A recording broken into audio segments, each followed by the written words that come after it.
Eight standard lesson number 1 rational and irrational numbers. अब यहाँ पे रैशनल नंबर्स क्या होते हैं? Natural number, whole number and integers, ये सबको मिला के रैशनल नंबर बनता है। जैसे कि नेचुरल नंबर क्या है? जो 1 से स्टार्ट होता है, 1 2 3 4 एंड हमारे जो नॉर्मल नंबर्स है वो। होल नंबर में क्या चेंज है कि होल नंबर 0 से स्टार्ट होता है, 0 1 2 3 ऐसे। ओके। इंटीजर्स क्या होता है? पॉजिटिव एंड नेगेटिव नंबर,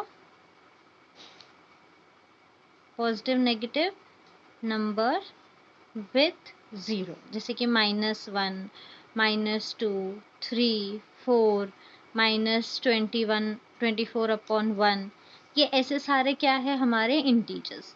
ये सब को मिला के हमारा रैशनल नंबर बनता है, जो यहाँ पे आप देख सकते हो। -25/3 10/7 -4 0 3 8 32/3 67/5, ये सब क्या है? हमारे रैशनल नंबर्स। तो number, natural number, whole number and integers together makes the rational number.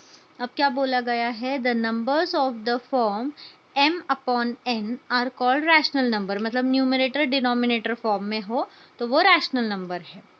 m and n are integers but n is not 0। तो n की जगह पे क्या नहीं आना चाहिए? 0 नहीं आना चाहिए। ओके। अब हम देखेंगे प्रैक्टिस सेट 1.1 जो बेस्ड है इस नंबर लाइन पे। अभी तक के आपने नंबर लाइन जो सीखे हैं, 6 स्टैंडर्ड में आपने नंबर लाइन सीखे हैं, वो ऐसे सीखे हैं कि यहाँ पे 0, यहाँ पे 1 2, मतलब ये पॉजिटिव नंबर, यहाँ पे -1 -2 -3। ओके। ये आपकी नॉर्मल नंबर लाइन है जो आपने अभी तक के सीखे और आपने प्लॉटिंग की है। बट यहाँ पे हम लोग जो नंबर लाइन अब सीखेंगे वो हम सीखेंगे रैशनल नंबर्स बताने के लिए। ओके। तो let's start practice set 1.1। Question number 1. Show the following numbers on a number line. Draw a separate number line for each of the example.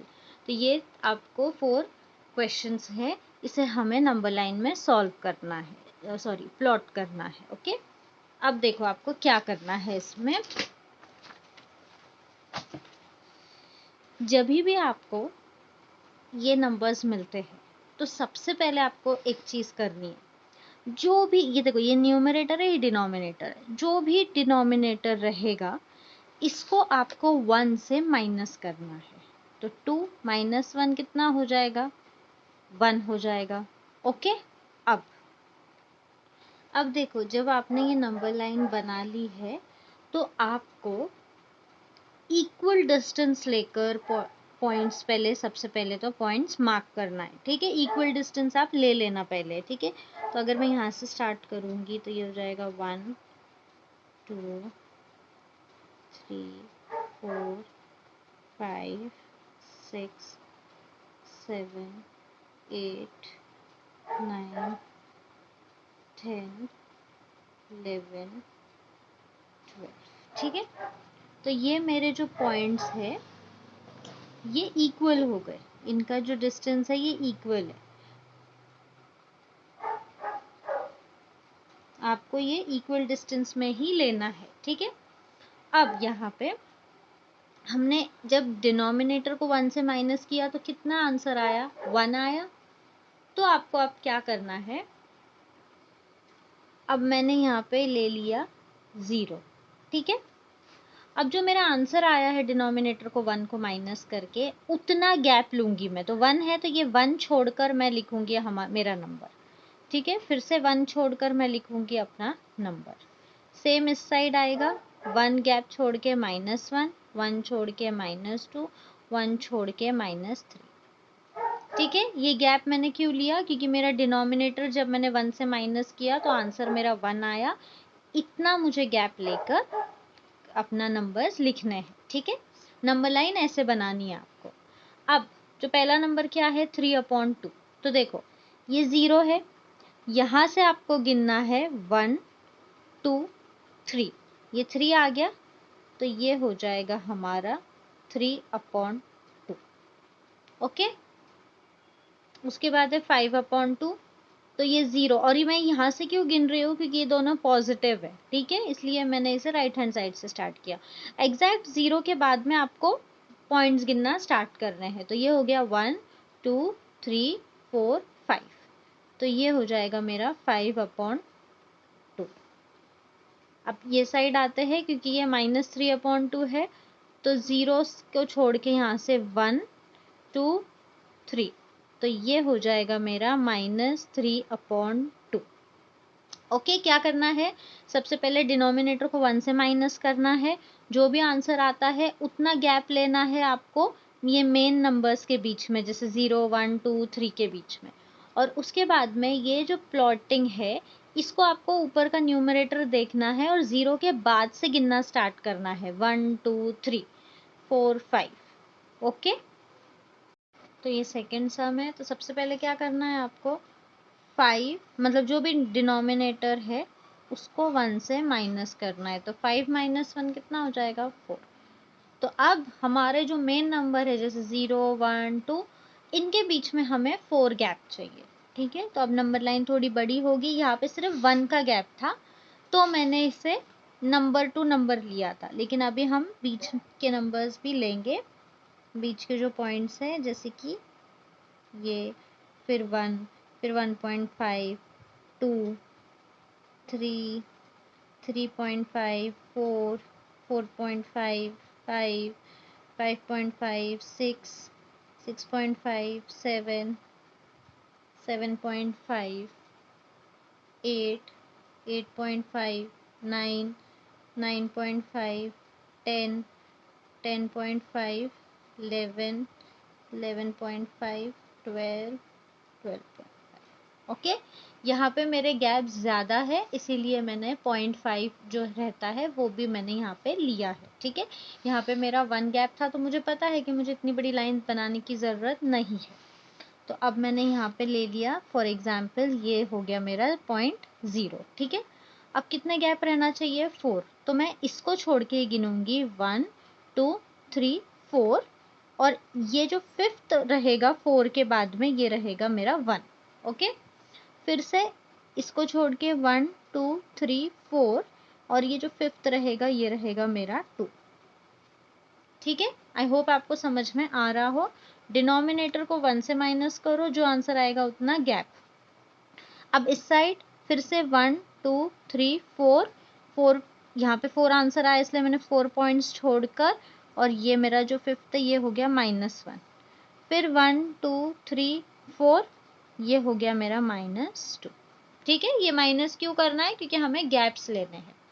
अब है 7/5, तो मैंने आपको बोला कि ये पॉजिटिव है तो मैं पॉजिटिव साइड में गिनूंगी, तो यहाँ पे हो जाएगा 1 2 3 4 5 6 7, तो यहाँ पे आ गया मेरा 7/5, ठीक है। उसके बाद है -2/5, तो 0 को छोड़कर काउंट करना है 1 2, ये हो जाएगा आपका -2/5। कंफ्यूज नहीं होना, यहाँ पे -2 है तो आप यहाँ पे जाओगे, नहीं, आपको बस पॉइंट्स काउंट करने हैं। ये है -4/5, तो 0 को छोड़ के 1 2 3 4, तो ये हो गया -4/5। ओके, अब थर्ड सम में नंबर लाइन ले ली है, यहाँ पे भी 8 है, तो सबसे पहले डिनोमिनेटर -1, तो हो गया 7। अब मुझे 7 गैप चाहिए, ठीक है। 0 से 1 के बीच में, 1 से 2 के बीच में कितने 7 पॉइंट्स रहना चाहिए, तो यहाँ पर भी मैं इससे पॉइंट जो 5 है वो वाला लूँगी, ठीक है। 2 फिर 2.5, फिर ये 3 3.5 4 4.5 5 5 6 6.5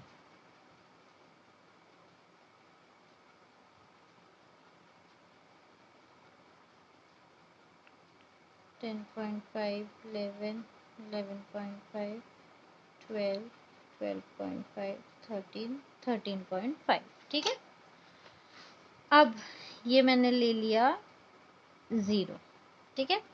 अब कितना गैप चाहिए मुझे, 7, तो मैं यहाँ से इसको छोड़ के यहाँ से काउंट करूँगी 1 2 3 4 5 6 7, ये 7 है, इसके बाद में ये हो जाएगा 1। ओके, अब यहाँ पे अगर ज़रूरत हो तो मैं इसे एक्सटेंड करूँगी, अगर नहीं हो तो मैं इसे 1 तक लिखूँगी। अब यहाँ से 1 2 3 4 5 6 7 ये हो जाएगा -1। ठीक है, तो अब फर्स्ट मेरा क्या है, -5/8। तो मैं इस साइड लेफ्ट हैंड साइड पे काउंट करूँगी कि नेगेटिव इस साइड है, तो 0 के बाद में 1 2 3 4 5, तो ये हो गया मेरा -5/8। ओके, और इधर है 11/8, तो 0 को छोड़कर 1 2 3 4 5 6 7 8 9 10 11, ये हो गया मेरा 11/8। यहाँ पे मुझे एक्सटेंड करने की ज़रूरत नहीं पड़ी। अब ये फोर्थ सम, सबसे पहले हम डिनोमिनेटर -1 करेंगे तो आंसर आ जाएगा 9। अब इतना गैप चाहिए, तो यहाँ से स्टार्ट करेंगे हम 0 को छोड़ के 1 2 3 4 5 6 7 8 9, 9 आ गया। अब 9 के बाद वाला ये हो जाएगा 1। ओके, अब चाहिए तो मैं एक्सटेंड करूँगी, नहीं तो एज इट इज़ मैं रहने दूँगी। अब इस साइड से भी सेम 1 2 3 4 5 6 7 8 9, और ये हो जाएगा मेरा -1। ओके, अब मेरा पहला नंबर है 13/10, तो ये मेरा आएगा राइट साइड पे, तो यहाँ से मैं काउंट करूँगी 1 2 3 4 5 6 7 8 9 10 11 12 13, तो यहाँ पे आ गया मेरा 13/10। ओके, और सेकेंड नंबर है -17/10, तो ये हो जाएगा 1 2 3 4 5 6 7 8 9 10 11 12 13 14, 14 है, मुझे और एक्सटेंड करना पड़ेगा इसे।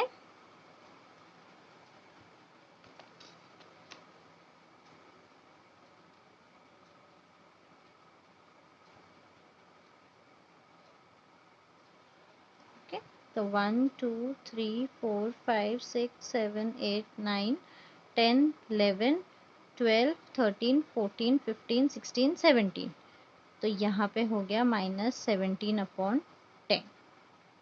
क्लियर? तो क्वेश्चन नंबर सेकेंड है, observe the number line and answer the questions. Which number is indicated by point B?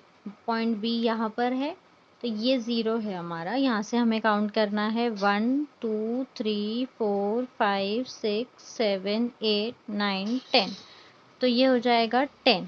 ठीक है, अब हमारा डिनोमिनेटर क्या होगा, तो देखो 0 यहाँ पर है, 1 यहाँ पर है, कितने पॉइंट्स है बीच में, 1 2 3। ठीक है, 3 + 1 = 4। जब भी आपको ऐसे फ्रैक्शन दिया हुआ है और आपको नंबर लाइन के अंदर आपको पॉइंट्स लेना है, तो आप डिनोमिनेटर को 1 से माइनस करना।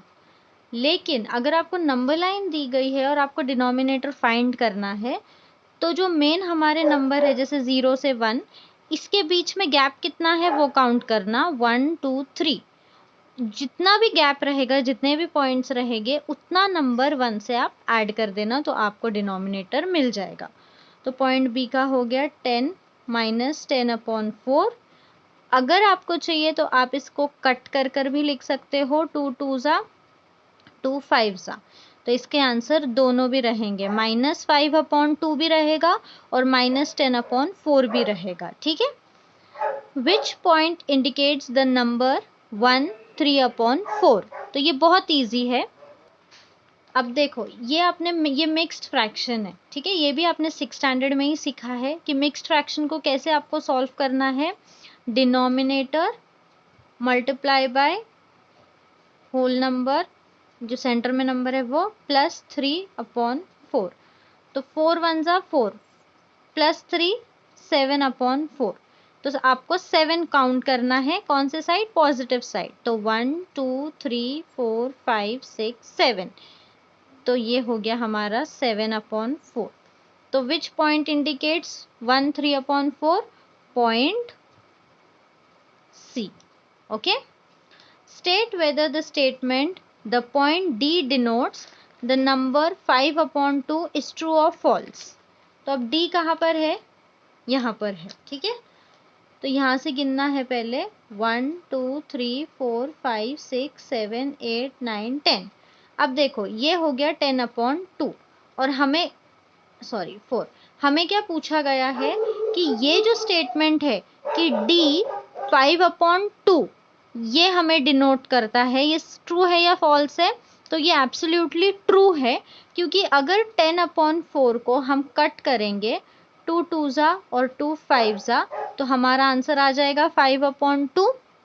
तो ये स्टेटमेंट एग्जैक्टली करेक्ट है. आई होप आपको प्रैक्टिस सेट 1.1 समझ में आया हो. अगर नहीं समझ में आया हो, कुछ डाउट हो, तो प्लीज़ कमेंट करके मुझे बताना. मैं ट्राई करूँगी आपके डाउट्स को सॉल्व करने के लिए. Thank you for watching my video and please share with your friends and subscribe my channel.